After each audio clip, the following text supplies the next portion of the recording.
You awaken, feeling carpet against your cheek. The same kind of strange, slightly outdated pattern you've come to expect from the backrooms. What is that peculiar sound you can hear? This oddly tuneless, easy-listening music, the kind you might find in an elevator spiriting you away to another world. Music that feels like it was written by a committee of mosquitoes. As you stand, you see these similarly strange patterns on the wallpaper. This place never left the 70s, did it? Still, you'll take it over some limitless wilderness. Time to figure out where you are and how you got here.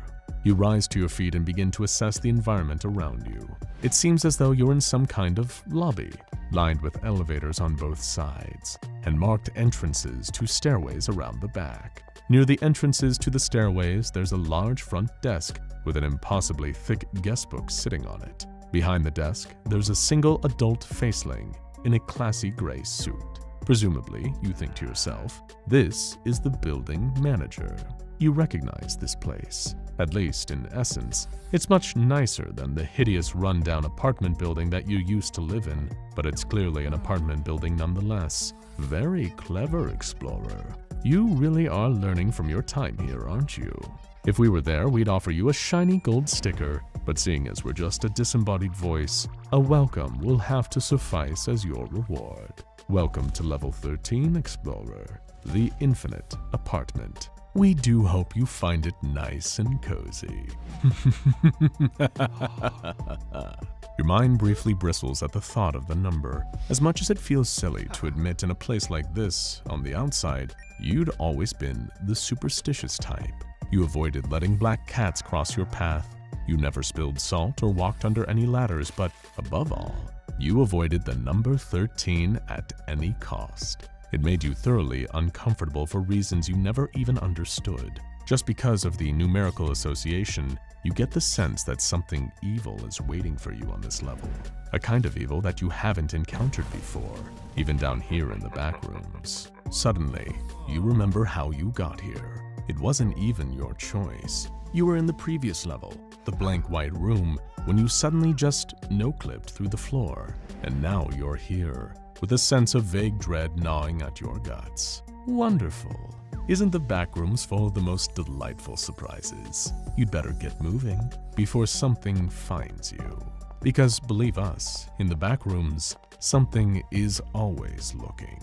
You decide to avoid the elevators. After all, you can't trust windows here, so why would you trust a small metal box that traps you inside for the duration of your trip?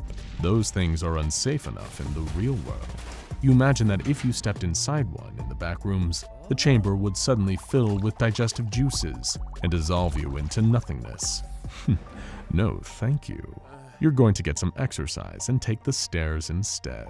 However, you aren't prepared for just how many sets of stairs there are. They're an iron staircase that seems to just keep ascending, floor after floor after floor. Of course, this was probably to be expected. Nothing in the backrooms goes on for a normal amount of space or time. Why would this apartment building be any different? Your best bet is probably to pick a floor at random and go explore, hoping to find some answers, some goodies, or maybe even some fellow human beings. We're glad that you didn't notice that the floor you happen to choose is floor 13. Chance really does have a sense of humor. The floor is furnished in a similar fashion to the lobby. Dowdy carpets, ugly patterned wallpaper, a kind of stale smell lingering in the air. Like much of the backrooms, something about it just feels a little off. You decide to draw your trusty revolver, the one that's done a decent job of keeping you alive all this time. You're preparing for something dangerous to appear around the corner of the long door-lined hallway. So when that exact scenario plays out, you feel oddly vindicated. There's a low guttural snarling as a hound rounds the corner, its face twisted in an animal malice. It's the first time you've gotten a sense of emotion from a hound, beyond just the animalistic hunger that drives most of the monsters here. This creature hates you, and it wants you dead. So if you want to survive, you're going to need to make it dead first. The hound charges and you level your revolver. No more running.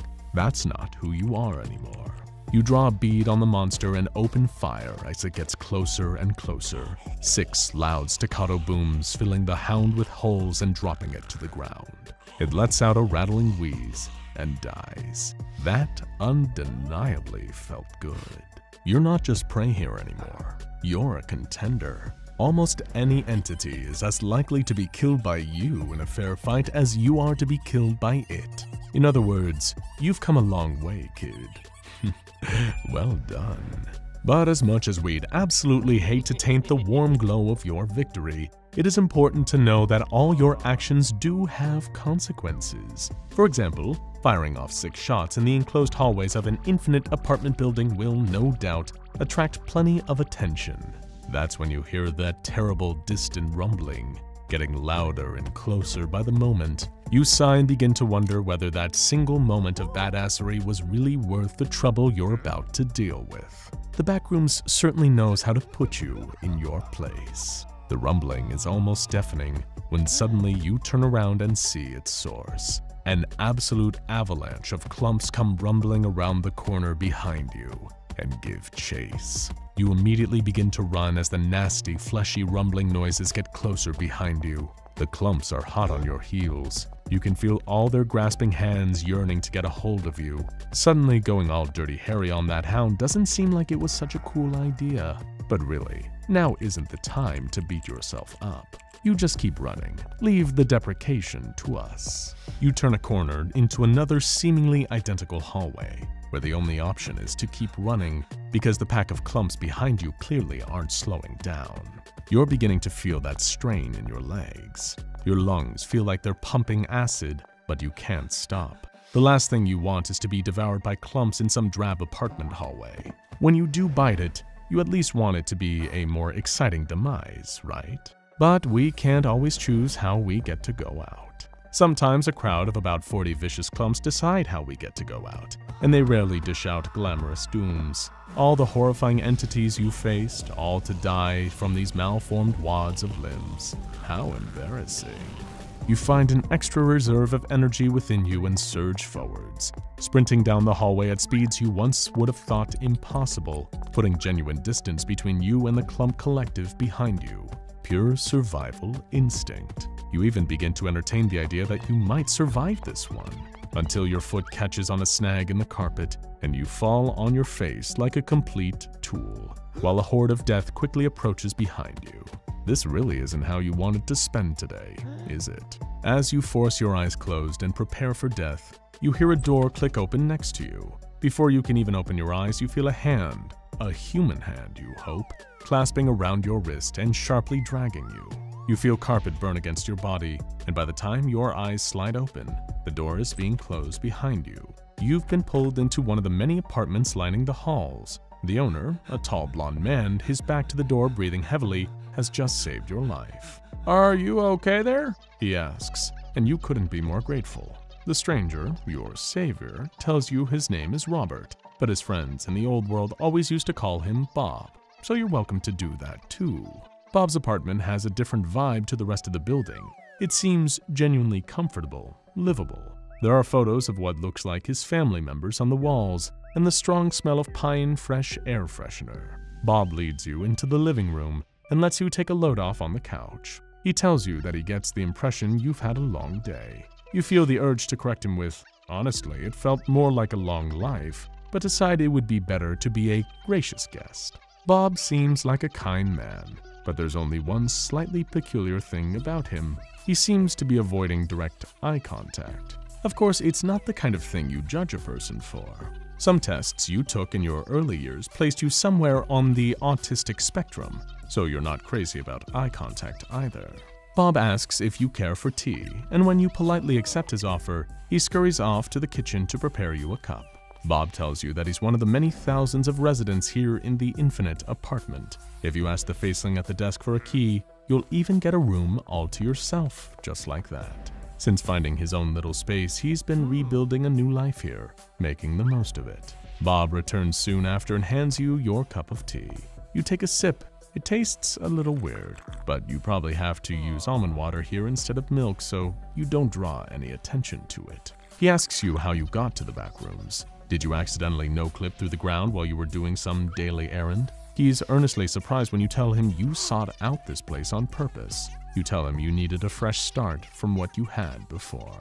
Bob nods along, listening intently. Oh, fresh start. I get that. You ask him about his story, and he says that he'd be more than happy to tell you, but first, he'll grab some cake from the kitchen.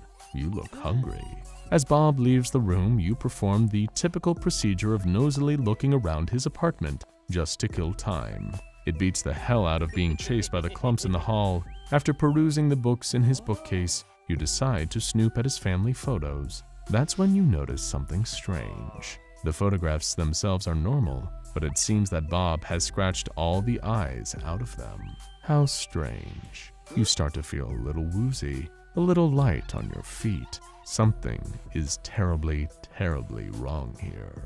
You turn and see Bob entering from the kitchen. He's smiling, holding a cake in one hand and a very large knife in the other. He says, "Oh, you're looking a little under the weather there, pal. Don't worry, I'll give you the first slice." Those are the last words you hear as you collapse and Bob's carpet rushes up to meet your face. When you wake up, your arms are tied to restraints on the wall. On either side of you, there are a pair of skeletons in very similar conditions. Bob is standing across from you, still holding his knife. You think about screaming for help, but you get the sense that it won't help you here.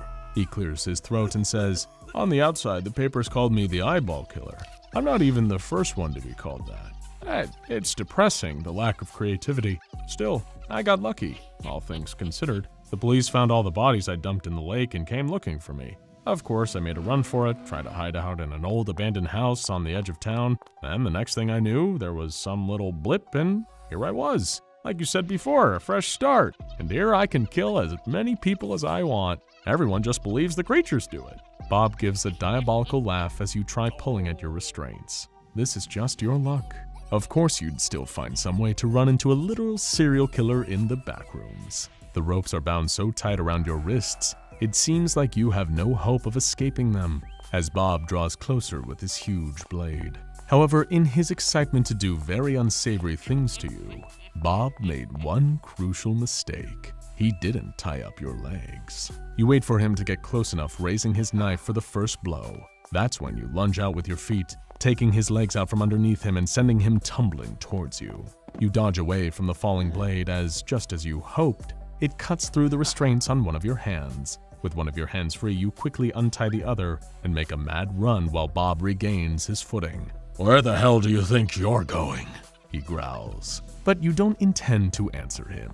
Instead, you run out of his apartment with incredible speed as he hoists himself back up and gives chase. You're running down the hall again, this time with a very human threat hot on your heels, ranting about how he wants your eyes. And you really, really, really don't want Bob to have your eyes, but you also can't run forever.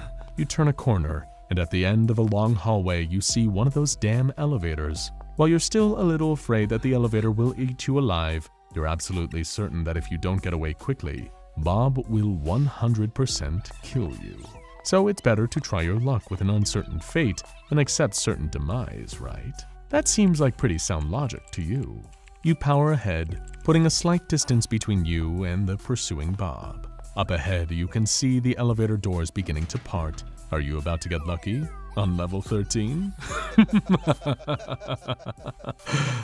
Truly anything can happen in the backrooms. For once, you don't question it. You leap into the open elevator and smash on the door close button until they do, with Bob only moments behind you. You breathe a sigh of relief as the doors close, only for the relief to be annihilated when the blade of Bob's knife slides between the doors. This freak is persistent. You look at the control panel and suddenly realize the elevators don't take you between apartment floors. They take you between levels. You could have skipped this whole stupid thing if you'd stepped into the elevator in the lobby. Cursing yourself for this absurd oversight, you hammer the button for level 14 and watch as the blade disappears as the elevator descends. 13, it seems, really is an unlucky number. Want to stay tuned for the next exciting exploration into the backrooms as we delve deeper and deeper into this liminal abyss? Be sure to subscribe to the Backrooms Explained and turn on notifications so you never miss another expedition.